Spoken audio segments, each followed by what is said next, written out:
bandiraɓe fulɓe tedduɓe a vilde gorgal bani nokku an wiye cala coppe keŋen yimɓe nusra yimɓe dawlat islamiyu ɓe piiri toon facolla fati wiya hande de ɓe kawri nokku biyeteɗo Bourga ɗon ɗo gonɗen joni joni ɗo ɓe gondi e fiirde to bandiraɓe ko voix porte parole international wo bow yo Allah waddu jaam balawuji ɗi e masibaji Allah huncu ɓe mbi nokku goɗɗo cala coppe wiyete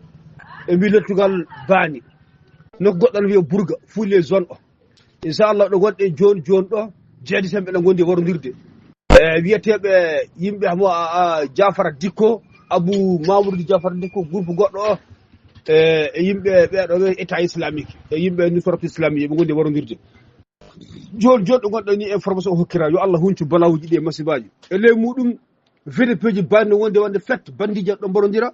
bonnoɓe leydi ɗo mbarodira hanɓe Bourguine Mali AS ɗanade ɗo mbarodira donc on holla AS ne wondi e fête e kuyam e courage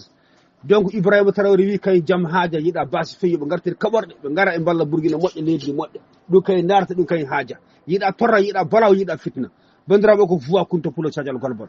joni joni eɗum to wulton taw inchallah